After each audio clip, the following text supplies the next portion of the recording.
atención de la salud familiar. Vamos a ver en esta parte de la reunión cómo estas actividades que van a realizar en la familia, en la comunidad, se van a ver reflejadas en los registros estadísticos.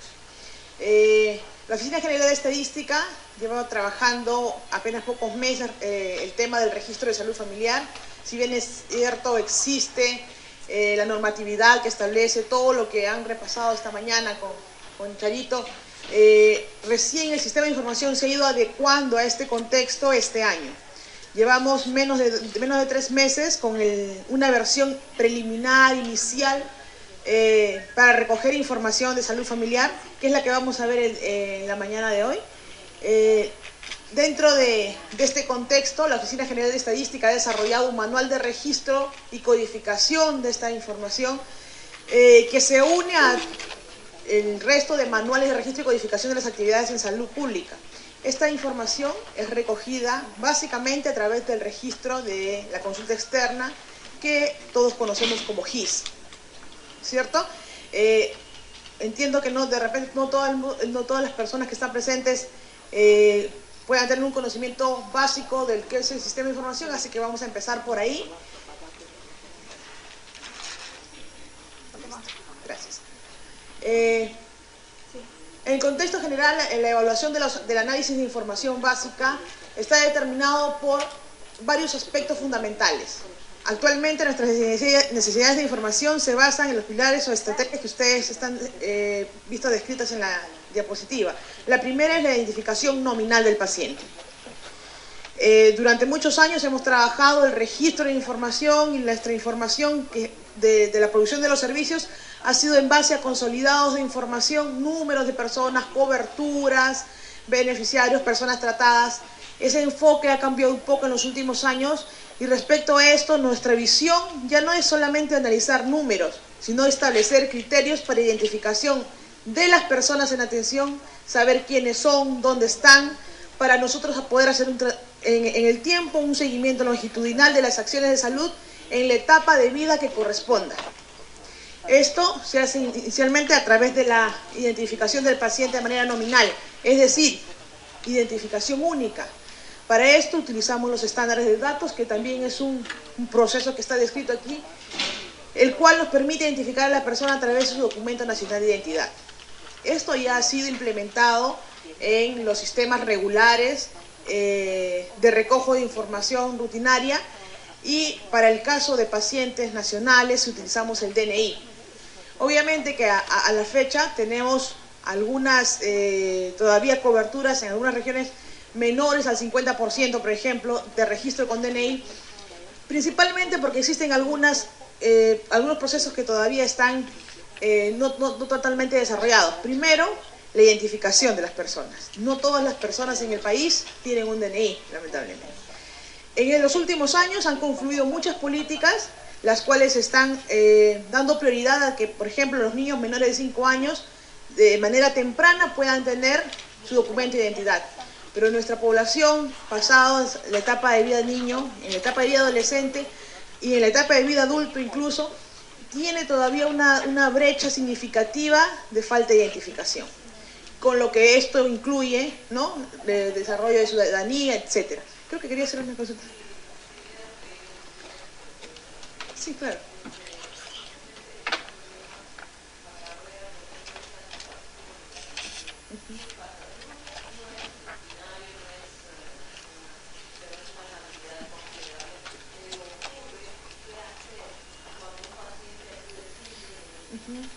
Correcto.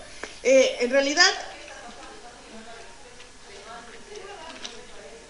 correcto. No hay una determinación escrita, explícita, que diga no se atiende si no tiene documento de identidad. Lo que se ha indicado es que se fomente la cultura del uso del DNI en atención. Los pacientes que vienen al CIS, por ejemplo, sí lo tienen, si no, no podrían ser afiliados.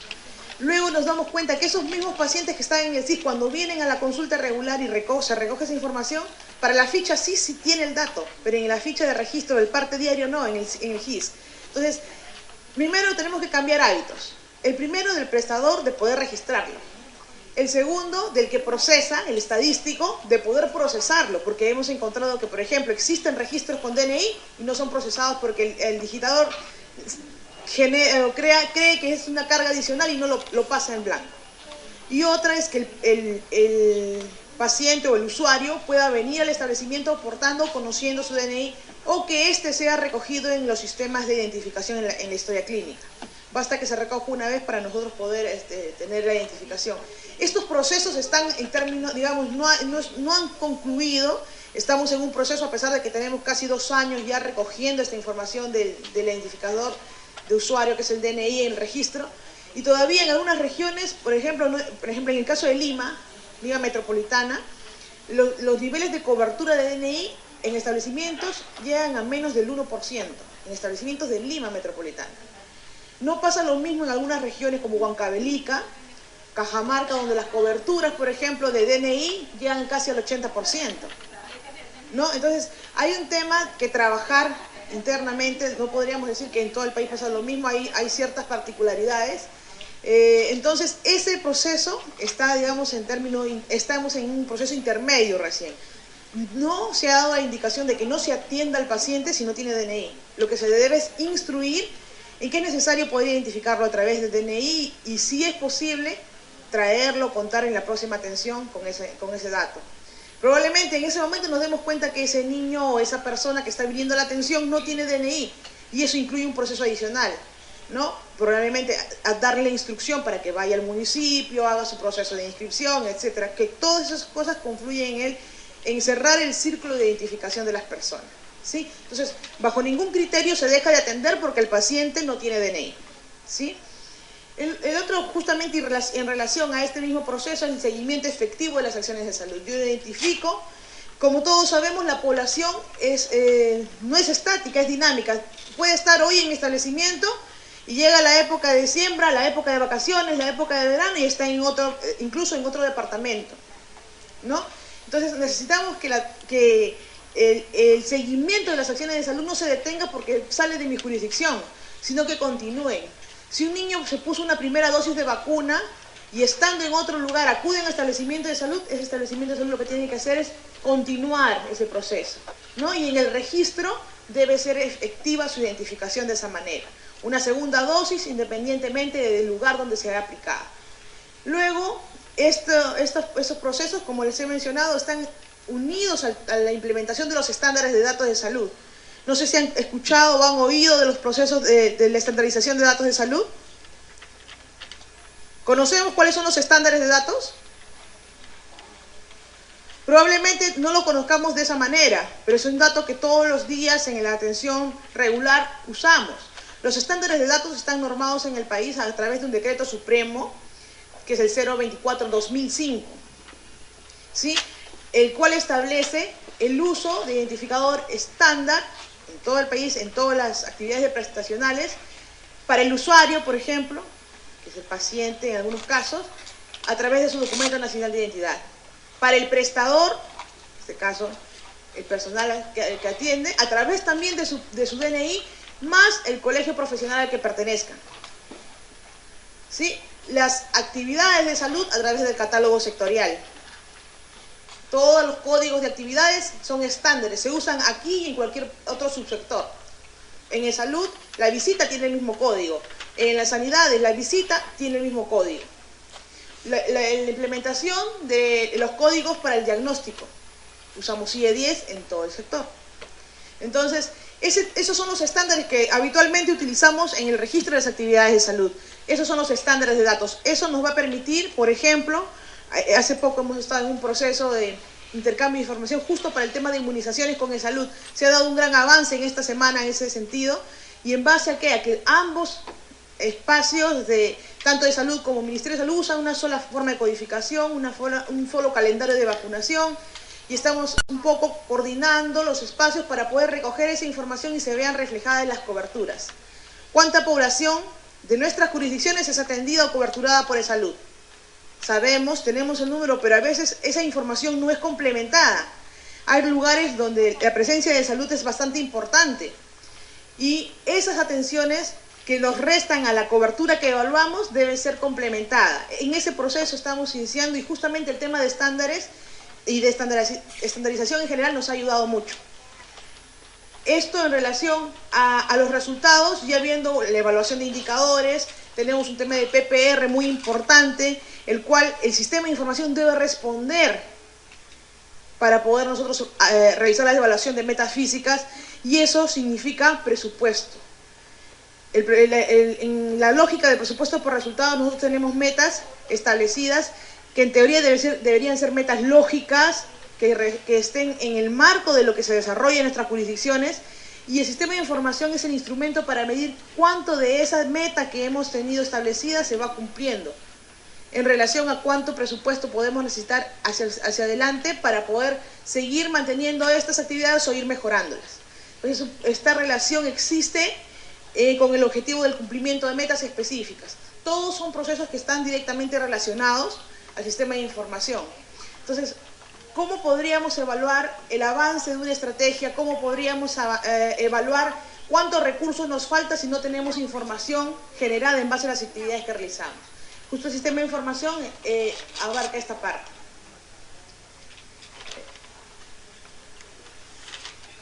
El sistema estadístico nacional está conformado por varios subsistemas. El primero, y probablemente el que la mayoría conozca, es el sistema de consulta externa GIS. Pero adicionalmente existen otros subsistemas. En proporcionalidad, ustedes ven los tamaños de la representación en la gráfica. El sistema de consulta externa representa el 97% de todos los registros sanitarios que se registran en el país. En el primer nivel de atención, desde el 1.3 hasta el 1.1, solamente existe el sistema de información GIS. A partir del 1.4 ya se integra el sistema de internamiento o de hospitalización, y en el nivel 3 confluyen tanto hospitalización como consulta externa. Pero adicionalmente tenemos otro subsistema, que es el sistema de los hechos vitales, que para el caso de salud interviene sobre los nacimientos y las defunciones, que son registros médicos también que se realizan en nuestros establecimientos de salud. Aquí esta información también es procesada a nivel nacional y recogida de diferentes ámbitos. Cada una se hace de manera separada. En el caso de los nacimientos, también en los últimos años hemos realizado una intervención adicional diferenciada a través del CNV en línea. No sé si alguien conoce el sistema de nacido vivo en línea o ha interactuado de alguna manera. Es un sistema de información que hemos implementado hace 2 años, que ha sido premiado a nivel nacional porque contribuye a las buenas prácticas y a disminución de términos administrativos en el sector. El CNV en línea permite ser el paso inicial, por ejemplo, para la identificación del niño antes de que el niño pueda ser registrado en el municipio.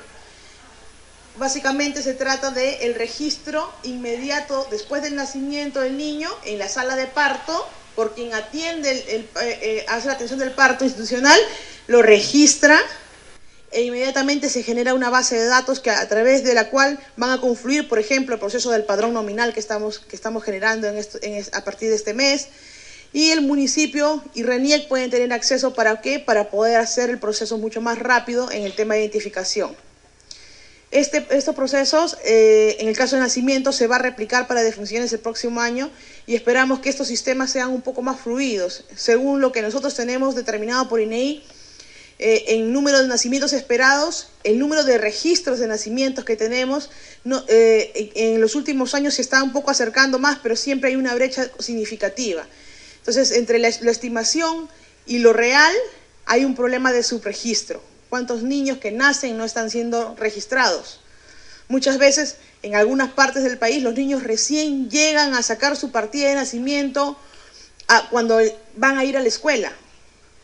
En ese momento la escuela le solicita la identificación, recién la mamá hace el trámite, y es un trámite muy largo, en algunos casos cuesta y las madres no tienen, y entonces ahí hay una traba adicional, o para que el niño no vaya al colegio, o para que el niño no tenga identificación.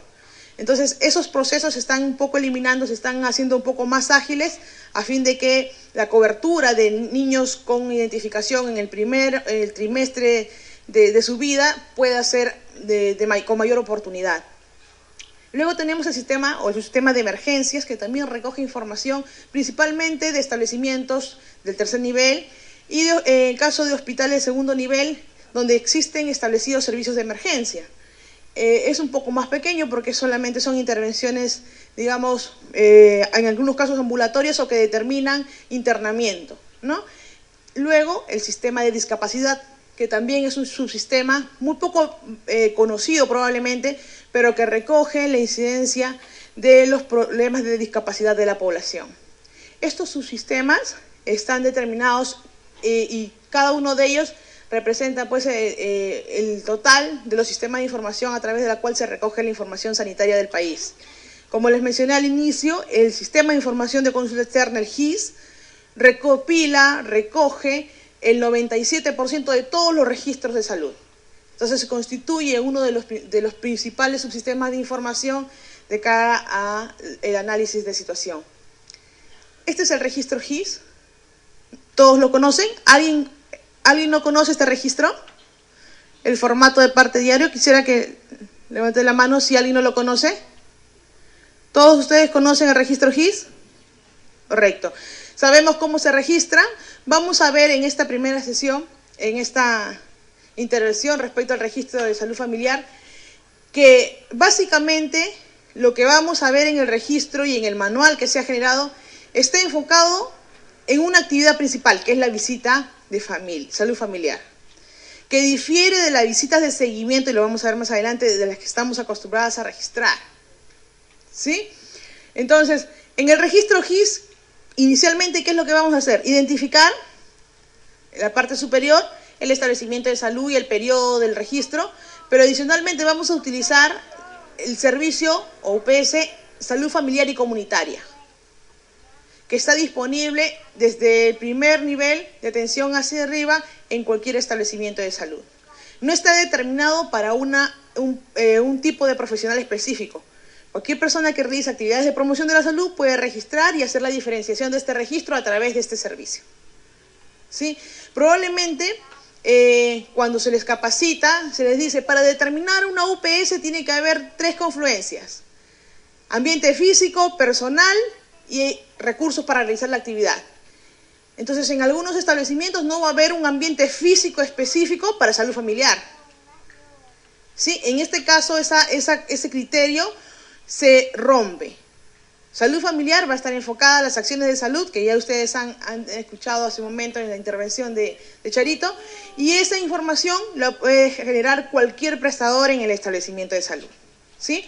Entonces, registramos, bueno, la parte general de los datos iniciales y luego vamos a ir haciendo el registro detallado de cada una de las actividades. Sí.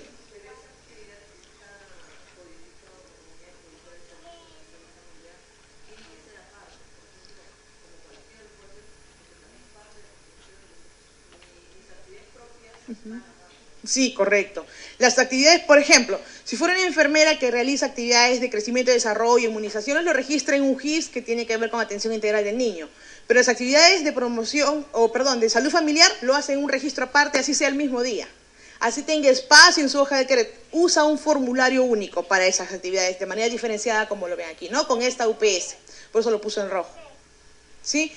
¿Qué es lo que vamos a registrar? Las actividades que realizamos. Yo les decía, el manual es un manual preliminar. Este año, en el mes de noviembre, ya nos toca reunirnos con Salud Familiar de cara a robustecer el registro de las actividades de salud familiar para el próximo año, el año 2014. Ya tenemos fecha determinada. En estos últimos meses hemos trabajado mucho con el equipo de salud familiar, porque en sí no solamente convoca el tema de estadístico, sino al cambio de visión que debe tener el personal de salud respecto a las actividades que se realizan. En el registro actual de cada una de las estrategias está determinado la visita de salud familiar, la visita domiciliaria o la visita integral. Este registro se hace siempre motivado por un motivo de seguimiento. El enfoque que tenemos de visita actualmente en este contexto está siempre determinado por un seguimiento. Por eso en los manuales de registro de las estrategias sanitarias, siempre aquí va el motivo de la visita, como primer ítem. Si no vino su control de CRED, si no vino su vacunación, y debajo recién como última actividad va la visita. En el caso de salud familiar, y ahorita vamos a ver el concepto y la definición operacional de visita familiar, tiene un contexto diferente, ¿no? Como bien lo ha dicho Charo hace un momento. ¿Qué es lo que qué hacemos en salud familiar? Como primera instancia, promoción, prevención. No necesariamente vamos a abortar a una familia porque tenga algún daño ya determinado, sino que justamente vamos a ir antes, o deberíamos identificarla antes, para empezar con el tema de prevención, promoción y prevención del daño. Actualmente nuestro registro de visitas se hace en relación al seguimiento del daño. Por eso que siempre les menciono, aquí siempre va el primer motivo, el motivo de la visita, y debajo las actividades y al final la visita. En el caso de salud familiar es a la inversa. El motivo es la visita de salud familiar, como ven en el ejemplo. Siempre va como primer ítem en el registro, la visita de salud familiar, a pesar de que tiene la misma codificación, ¿correcto? En el campo LAP siempre vamos a determinar si es la primera, segunda, tercera visita. Y hemos visto cuántos deberían ser como mínimo, 4, ¿no es cierto? Entonces, ¿perdón? Igual, ahorita vamos a ver cómo vamos a poder ir registrando las siguientes, porque no todas las condiciones se prestan para que en 4 visitas se puedan determinar el final del plan, ¿correcto? Entonces, este campo LAB va a ir teniendo 1, 2, 3, 4, 5, 6, dependiendo de la ocurrencia, dependiendo del abordaje que la familia requiera. Puede ser que ustedes se encuentren de repente no hay ninguna familia que tenga algún daño específico, pero sí hay unos riesgos potenciales, ¿no es cierto?, que identifican al desarrollar la ficha familiar y el familiograma. Los riesgos que ustedes identifican requieren más de 4 sesiones para que ustedes puedan tener un plan elaborado. Entonces, ¿qué es lo que vamos a determinar? El número de visitas en el campo LAB independientemente de su número. Podría ser 4, que es lo que esperamos como mínimo, pero podrían ser más. Y eso solamente se va secuenciando. Después de colocar el registro de visita de salud familiar, lo que vamos a hacer es enumerar los riesgos que identificamos en esa familia. ¿Correcto? Al momento de la intervención, ustedes lo que hacen es aplicar el familiograma, identificar los riesgos de la familia y todos los procesos que ya han determinado en ese momento. Esos procesos van a determinar instancias específicas. No voy a registrar en el GIS elaboración del familiograma. No. Lo que voy a registrar es el resultado de la aplicación de los instrumentos que ustedes tienen en la intervención de la familia. Los instrumentos me identifican riesgos, ¿sí?, familiares, a nivel familiar y a nivel individual. Esos riesgos son los que vamos a ir registrando debajo de la visita. En el ejemplo, por ejemplo, de problemas relacionados con personas que viven sola, ¿no? Sintomático respiratorio. Yo puedo captar, puedo identificar riesgos, pero también puedo identificar ya, más allá de los riesgos, incluso daños ya presentes, que pueden ser imperceptibles en la familia, porque lamentablemente todavía la población en algunos casos tienen esperan estar muy mal o incluso que su salud se vea deteriorada para que recién acudan a los servicios de salud. Entonces justamente esto es antes de, probablemente esta persona ya con las condiciones se había determinado que es un sintomático respiratorio. Ustedes pueden determinar, por ejemplo, personas que tienen problemas con drogas, algún familiar, cualquier situación de riesgo que se establezca al momento de levantar los instrumentos que ustedes aplican en la familia, esos van a ir determinados. Si estos, bueno, siempre la familia primero, si estos exceden de 3, pueden hacer la línea oblicua y tomar los siguientes 3 adicionales, ¿no? Por ejemplo, historia familiar, tumor maligno de pulmón, todas aquellas relaciones que identifiquen riesgo. Cuando empezamos a establecer esto en el manual, y ustedes lo van a ver, aquí dentro del material que les dejo está el manual, para que ustedes lo puedan llevar. Es el manual ya editado, es el que se va a imprimir en el tomo, no es el manual inicial que mandamos, ya tiene su edición. Entonces, este manual les va a permitir identificar, y ahí van a encontrar casi 2 páginas, porque justo cuando empezamos a diseñar el manual con el equipo, nos decía, el personal desconoce qué más podría registrar, o con qué códigos podría registrar las actividades que realiza. A veces le dicen, este código no ingresa o esta actividad no ingresa y pierden esa actividad realizada. Entonces, lo que hemos hecho es en la parte inicial del manual, colocar la mayor cantidad en el listado de más frecuentes de actividades que puedan ser identificadas como riesgos o resultados de la aplicación de las fichas o documentos técnicos que ustedes apliquen en la familia para que puedan ser utilizadas y estén a disponibilidad del personal. Cuando los presentamos, inicialmente muchas personas decían, ¿qué? ¿Existía código para registrar eso? Yo siempre lo hago, pero nunca lo registro porque no sabía que había esa actividad, no se podía registrar. Entonces están ahí las principales. Sí.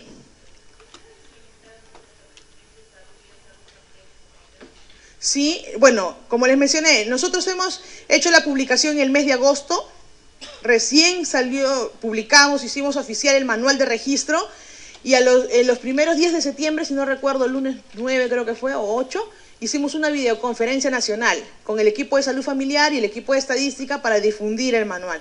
La Oficina de Estadística, por norma, lo que hace es, a partir de la creación del GIS, la norma establece, la Oficina de Estadística actualizará los registros de acuerdo a las necesidades de información y serán publicadas en las vías regulares.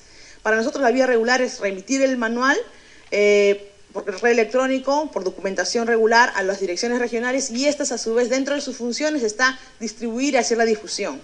En algunos casos hemos hecho, videoconferencias y en los talleres de capacitación que hacemos regularmente ya estamos incluyendo la ponencia de salud familiar porque es algo que se debe difundir. A veces, y el problema que tenemos es el tema de comunicación. Lo dejamos en la mano de la direza y lo máximo que pasa es un mes y recién lo sabe la red. Otro mes más y recién se enteró el establecimiento, la microred. Entonces es el lentecimiento a nosotros un poco que afecta directamente. Nadie sabe. Y probablemente muchos de ustedes se han enterado en este momento, pero esto está publicado desde el mes de agosto. Entonces, esa difusión nosotros tratamos de hacerla un poco más fluida, dándole acceso, por ejemplo, a la dirección electrónica de donde pueden descargar todos los manuales de registro y codificación de GIS a los establecimientos de salud. Ya no tienen que llamar a la direza, inmediatamente desde su computadora, ellos mismos los descargan. No hay password, no hay nada, ustedes lo pueden hacer desde su domicilio, y como les digo, en algunos casos hasta desde su celular, que tienen acceso a internet, pueden acceder a la dirección y descargarlo. O sea, no tiene ninguna restricción, está abierto para cualquier usuario. Entonces, esto más o menos es el registro general de lo que vamos a utilizar para salud familiar. Vamos a ver algunos conceptos específicos, pero este es el registro general de lo que vamos a usar para salud familiar. Siempre la visita familiar, la visita de salud familiar primero, numerada en el campo LAB, secuenciada de acuerdo al número de visita y todos los riesgos que encontremos, utilizando un registro adicional si es necesario. ¿Correcto? Es lo que debemos usar. Y siempre utilizar en un formulario aparte salud familiar, independientemente de las actividades que yo realice. Si yo hago CRED, inmunizaciones, hago mi registro de CRED, pero cuando hago salud familiar, uso un formulario GIS solo para salud familiar. ¿Sí? Este es el manual que ya hemos publicado, el que está en FTP, y esta es la que ustedes se van a llevar, que es el que ya está editado para impresión de tomo, que hemos mandado para distribuir. Este año la Oficina General de Estadística ha contado con un presupuesto que agenció en su POI para poder imprimir todos los manuales y enviar un juego de manuales a cada establecimiento del país. ¿Sí? Entonces, lo único que les pedimos es, por favor, que vigilen que el establecimiento mantenga como propiedad del establecimiento el manual en cada uno de ellos.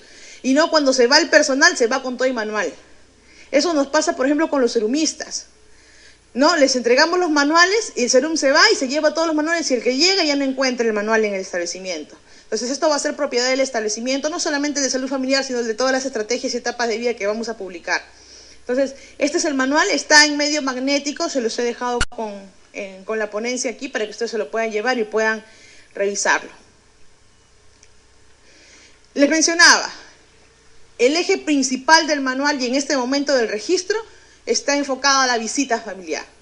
La visita que conocemos puede ser de dos tipos. Las de seguimiento, que siempre tiene predeterminado un daño o mejorar una condición específica, que es la que realizan normalmente las estrategias.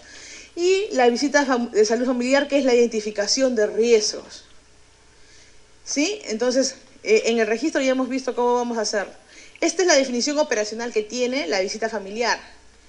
Me voy a permitir leerla. Dice: la actividad que implica el desplazamiento del personal de salud capacitado dirigida a la familia en su domicilio, con el fin de recoger información a través de instrumentos como la ficha familiar, la ficha de autodiagnóstico, entre otros, que permitan identificar necesidades de salud, factores de riesgo individual y familiar, elaborar el plan de atención integral de la familia en forma conjunta con la familia para el desarrollo adecuado de las actividades de promoción, prevención, recuperación y rehabilitación de la familia, el seguimiento y monitoreo de las mismas en el marco de una relación asistencial continua e integral.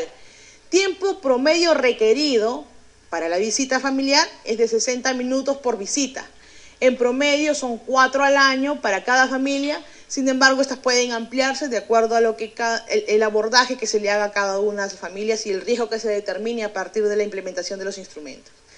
Esta es la visita de salud familiar y es a la que me refería en el inicio del registro. En la primera visita está determinado que sean una cantidad de actividades. En la primera visita vamos a revisar la aplicación de la ficha familiar para la identificación de riesgos de cada miembro de la familia y de la familia en general como conjunto, en la cual incluye, como también lo ha mencionado Charito hace un momento, los riesgos relacionados a la comunidad, ¿no es cierto? Luego la verificación del cumplimiento de los paquetes de cuidado básico, todo lo que está relacionado al articulado nutricional, al materno neonatal, que son básicamente actividades ya específicas en los paquetes de atención. La valoración de la familia, del ciclo vital y del tipo de familia, la captación y programación de citas para el establecimiento. ¿Sí? Habrá intervenciones que nos permiten identificar riesgos o determinación de daños que ya deben ser tratadas de manera especializada al interior, de manera intramural. Entonces, esto podría determinar la captación para el establecimiento de citas ya en el establecimiento de salud. Y las consejerías especializadas dadas para la prevención o la recuperación del daño que ustedes vayan a encontrar. ¿Cómo registramos la primera visita? De la siguiente manera. La primera visita, en realidad todas las visitas deben ir, el primer ítem siempre debe ser visita de salud familiar, siempre, ¿correcto? Ya hemos dicho que la UPS va a ser salud familiar y comunitaria.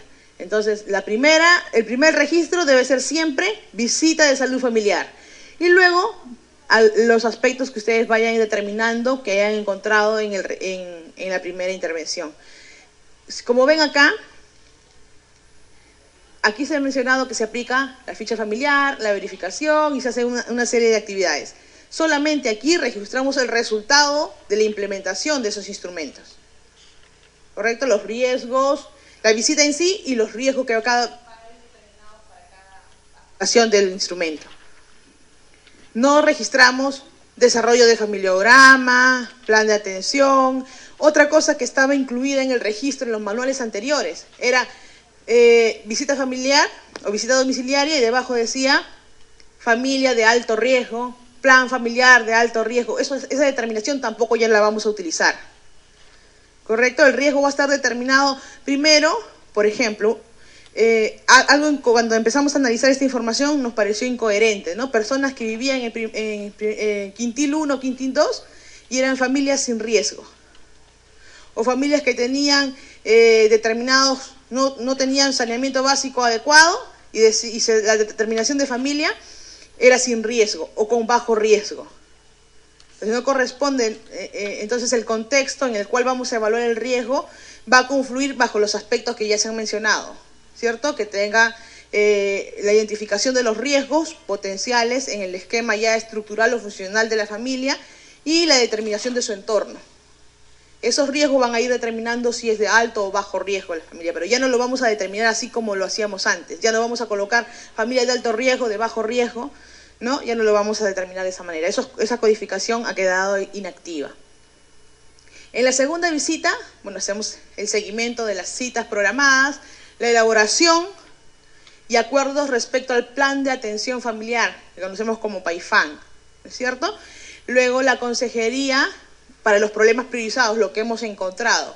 Por ejemplo, podríamos fácilmente aplicar un tamizaje de salud mental relacionado a alcohol y drogas, por ejemplo, un tamizaje de violencia familiar, y si ese resultado del tamizaje fuera positivo, lo que corresponde es hacer que el integrante de la familia pueda asistir, por ejemplo, a una sesión en un servicio diferenciado de psicología, por ejemplo, o hacer una referencia, que era lo que mencionaba hace un momento. La determinación de riesgo lo van a encontrar ustedes y cómo van a afrontar la determinación de recuperar a esa persona identificada con riesgo va a ser de acuerdo a los paquetes que ya están establecidos para etapa de vida. En el registro tenemos la visita familiar siempre como primer ítem, segunda visita, por ejemplo, todos los riesgos que vamos a determinar. En este caso, por ejemplo, dice historia familiar de tumor maligno de mama, que es lo que corresponde como parte de la atención integral, ¿no? La consejería en cáncer, probablemente una programación de una visita a los servicios diferenciados de obstetricia, para un examen de Papá Nicolau, por un examen de mamas. Todo eso que se constituye y que va a ir a la historia clínica se va determinando en el registro. En la tercera visita, igual, lo que continúa son los seguimientos de las citas programadas y las consejerías especializadas. En el ejemplo vemos visita familiar nuevamente como primer ítem siempre, tercera visita, tamizaje de salud mental, TD, ¿qué significa? ¿Para qué es este tamizaje? TD, trastornos depresivos, ¿correcto? Si fuera violencia familiar es BIF, si fuera problema de alcohol y drogas, AD, si fuera trastornos depresivos, TD. ¿Sí? Eso está en los manuales de salud mental también. Cuando este tamizaje es positivo, inmediatamente se registra pesquisas relacionadas, problemas relacionados con la salud mental, problemas relacionados con la violencia, problemas relacionados con el alcohol, problemas relacionados con el tabaco, problemas relacionados con las drogas. Cada uno de esos problemas identificados tiene una codificación diferenciada, lo que permite establecer el nivel de riesgo. La consejería en salud mental, que es parte complementaria del abordaje de esta actividad. Luego tenemos la visita 4, que en teoría debería ser la visita en la cual ya se entrega o se culmina el plan. No necesariamente, ya lo hemos dicho, si hubiera una quinta visita, lo que hacemos es registrar igual, visita de salud familiar 5 y las actividades que realizamos en esa visita. Si hubiera una sexta, igual 6 y las actividades o riesgos que identificábamos o que establecemos en esa visita, etc. En este ejemplo, cuando se ha concluido la identificación de los riesgos y se ha elaborado el plan para esa familia, para el abordaje ya multidisciplinario posterior, registramos TA en el campo LAB. ¿Qué significa? Término de actividad. He terminado de identificar los riesgos potenciales de esa familia a nivel individual y familiar y he establecido ya el plan de atención, el cual va a tener un abordaje multidisciplinario posterior. Si no quiere decir que aquí termina, sino que a partir de ese empieza recién el abordaje ya multidisciplinario. Por ejemplo, de repente a nivel familiar no encontramos ningún riesgo, pero sí no tiene saneamiento básico, entonces ese plan deberá abordar actividades relacionadas a salud ambiental para ver alguna mejora en términos de zoonosis. Charito mencionó varias condiciones, por ejemplo, que se pueden encontrar en una visita. Los riesgos pueden estar relacionados a la persona, a la familia o a su entorno. Todas estas determinaciones van a ir registradas y al final, cuando ya tengamos esa consolidación de riesgos, vamos a poner que esta tarea de identificación de riesgos ha concluido con TA en el LAB, en la visita 4, en la visita 5 o en la que sea determinada. Y luego vamos a establecer, a partir de eso, ya los paquetes de intervención específica para lo que hemos hallado. Y cada uno de ellos están determinados en cada manual de registro.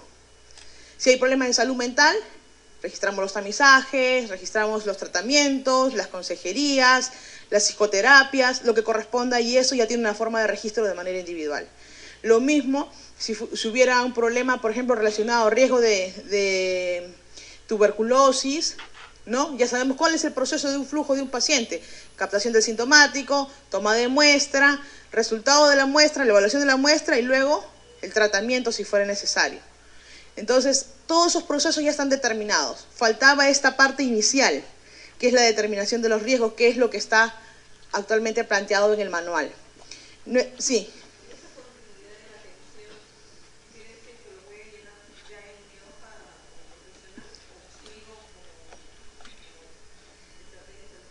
Sí, a ver, si la intervención de esta persona requiere, por ejemplo, actividades preventivas como la vacunación, y lo que logra esta sesión de varias visitas es que la adherencia de este paciente al establecimiento usted lo va a intervenir ya en el consultorio de inmunizaciones y ahí hace su registro. Así es, como inmunizaciones. No como salud familiar, como inmunizaciones, porque ya este paciente viene hacia adherencia. Justo la idea de captarlo y en esas segundas, terceras visitas es empezar a identificar esos riesgos, empezar a que empiece a tomar el paquete preventivo, ¿no es cierto? Puede ser que incluso tengamos una familia donde no haya riesgo, como les mencioné, pero por ejemplo, si es un riesgo que no haya tenido un examen odontológico en los últimos 2 años, que es lo que pasa en muchas familias. Viene el niño porque le está erosionando los dientes, el adolescente, y el adulto solamente cuando ya tiene caries. ¿Qué le vamos a recomendar? Tiene que venir, hace cuántos años... O sea, todo ese contexto general ya va a determinar citas, sesiones, intervenciones, pero ya intramurales. Y esas van en el registro individual de cada profesional en cada uno de los servicios. ¿Sí? Esta es la parte inicial que tiene que ser diferenciada de todo lo que se hace al interior del establecimiento. Por eso usamos una sola UPS y usamos un registro específico. ¿Sí? Así es un registro tamural. ¿Sí? Básicamente esto representa lo que hemos trabajado en esta parte casi final del año, en este segundo semestre del año, de cara a que en nuestra próxima actualización podamos hacer intervenciones más específicas. Básicamente ahí está la parte medular de la intervención de salud familiar. Habría que ver algunas otras listas que probablemente en una reunión nacional que vamos a tener a fines del mes de octubre, vamos a recoger qué otras apreciaciones el personal de salud operacional tiene respecto a la salud familiar. Y respecto a esto, ya poder abordar esa forma de registro y recoger actividades. Probablemente aquí hay algunas actividades que todavía no estén transparentadas de manera efectiva. Si bien es cierto, esto sigue el proceso de la identificación de riesgos de la familia, hay actividades de salud familiar diferenciadas aparte de estas. Eso es lo que vamos a recoger en nuestra próxima reunión nacional para poder incluirlas y que estén disponibles en el registro para el 2014.